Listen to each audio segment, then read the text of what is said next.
Welcome to Podcast Learn and Fun. Let's start today's journey of learning. Imagine trying to describe the world around us, the interaction of particles, the behavior of light. We often need a way to combine simpler systems or ideas to build up to something more complex. It's like building with Legos, You start with individual blocks and combine them to create something much bigger and more intricate. In the world of math and physics, we use something called a tensor product to do this kind of combination. So it's not just adding things together. Not quite. It's more like weaving individual threads together to create a tapestry. Each thread represents a system, and when woven together, they form this richer, more complex structure. Okay, so we're talking about combining things, but how does this tensor product actually work? What are we combining exactly? We're combining what are called vector spaces. These are mathematical structures that are kind of like containers for different types of information. Can you give me an example of a vector space? Think about describing the position of an object. You might use 3 numbers to represent its location in 3-dimensional space. That set of 3 numbers forms a vector, and the collection of all possible vectors like that makes up a vector space. Okay, I think I'm starting to get the picture. So if we have 2 vector spaces, how do we actually combine them using this tensor product idea? Imagine taking one element from the first vector space and another from the second. The tensor product essentially glues them together to create a new element that lives in a larger combined space.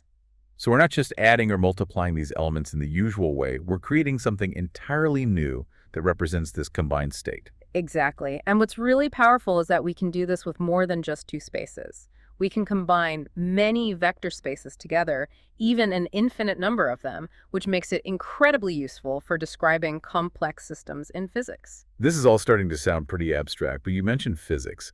Can you give us a concrete example of how this is used in the real world? Absolutely. One of the most profound examples is in quantum mechanics, the theory that governs the behavior of atoms and subatomic particles. Quantum mechanics. That's the stuff with Schrödinger's cat and particles being in multiple places at once, right? And to describe the state of multiple quantum particles, we use the tensor product.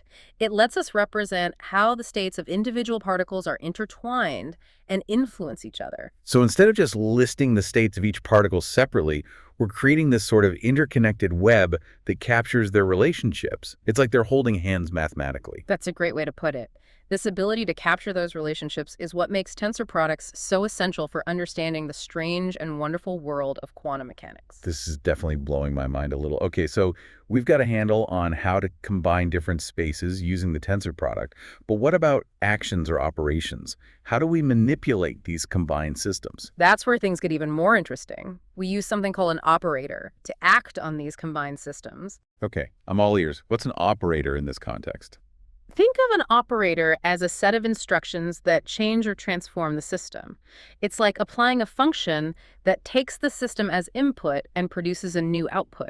So we're not just combining things statically, we can also apply dynamic actions to these combined systems. Right. And the cool thing is that these operators can act independently on each component of the combined system. So it's like having different chefs working on different parts of a meal simultaneously. I like that analogy. Each operator has its designated domain within the combined system, and they work in parallel without stepping on each other's toes.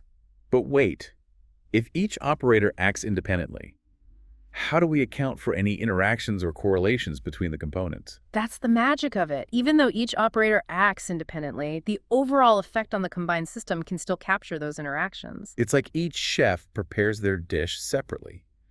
But the final meal is more than just the sum of its parts. The flavors blend and complement each other. Exactly. That's how we can use tensor products and operators to describe things like quantum entanglement, where particles are linked in a way that defies classical intuition. Wow. I'm starting to see how this seemingly abstract mathematical concept has such profound implications for understanding the universe at its most fundamental level. It's truly mind-boggling. And we're just scratching the surface. There's so much more to explore in the world of tensor products, from their applications in quantum computing to their role in machine learning. I can't wait to dive deeper. This has been a fascinating introduction to the power of tensor products. It really is a fascinating area. We've talked about combining spaces and applying operators, but what happens when we have multiple operators acting on the same system? That's a great question. I imagine it gets pretty complex when you have multiple sets of instructions acting on these interwoven systems. It does, but thankfully the math gives us a way to handle this elegantly. Just like we can combine vector spaces using the tensor product, we can also combine operators. So we can create a kind of super operator that encapsulates the actions of multiple individual operators. Precisely. We call it the tensor product of operators, and it acts on the entire combined space in a way that respects the individual actions of each operator. I'm trying to visualize this. It's like having a team of choreographers working together on a dance routine. Each choreographer focuses on a specific group of dancers, but the overall performance is a harmonious blend of their individual styles. That's an excellent analogy. Each operator has its specific role, and they work in sync to produce the final transformation of the combined system. This makes me think about how complex systems in the real world often involve multiple interacting forces or processes. Exactly. And this ability to combine operators is essential for describing how those systems evolve over time. Think about the intricate dance of particles in a chemical reaction, for example. So we're not just looking at a snapshot of a combined system. We're also able to describe how it changes and transforms under the influence of multiple operators. Right. And this brings us to another remarkable aspect of tensor products: their ability to represent both individual actions and collective behavior. That seems crucial for understanding how individual components contribute to the overall behavior of a complex system. It is. For instance, in quantum mechanics, we use tensor products to describe the interactions between particles and how those interactions lead to the emergence of collective phenomena like superconductivity. Superconductivity. That's where materials conduct electricity with zero resistance, right? Exactly. And this seemingly magical behavior arises from the collective interactions of countless electrons governed by the principles of quantum mechanics and elegantly described using tensor products. Wow. I'm starting to appreciate how this mathematical framework provides a powerful lens for understanding the universe at different scales, from the subatomic world to the macroscopic behavior of materials. It's a truly remarkable tool, and it's not limited to physics either. Tensor products are finding increasing applications in fields like machine learning and data science. Really? I'm curious about how they're used in those areas. Well, think about how machine learning algorithms process vast amounts of data to learn patterns and make predictions. Tensor products provide a way to represent and manipulate that data in a highly structured and efficient manner. So instead of dealing with data as a jumbled mess, we can use tensor products to organize it in a way that makes it easier for algorithms to extract meaningful information. Exactly. And this has led to significant advancements in areas like image recognition, natural language processing, and even drug discovery. It's amazing how these tensor products are popping up everywhere, from quantum physics to artificial intelligence. It's like they're this hidden language that connects seemingly disparate fields. They really are a unifying concept, and as we've seen, they're not just about combining things, but also about understanding how those combinations behave and evolve. We've explored building up complex systems using tensor products, but can we go the other way? Can we break down a complex system into its simpler components using this framework? That's a fantastic question. It's like trying to reverse engineer a complex machine to understand how its individual parts work together. And in fact, this idea of tensor decomposition is a vibrant area of research. So it's like taking apart our Lego creation and seeing how each block contributes to the overall structure. Exactly. And just as building with Legos can be done in many ways, there are different approaches to decomposing tensors. Each approach reveals different insights into the underlying structure and relationships within the data. This reminds me of how scientists break down complex molecules into their constituent atoms, or how mathematicians factor numbers into their prime components. Those are great analogies. In each case, we're trying to understand a complex entity by analyzing its simpler building blocks. And in the realm of tensor decomposition, this can lead to some remarkable discoveries. Can you give us an example of how this decomposition is used in practice? Certainly. One area where tensor decomposition is making a big impact is in analyzing brain imaging data. Brain imaging. So we're talking about techniques like fMRI that measure brain activity. Exactly.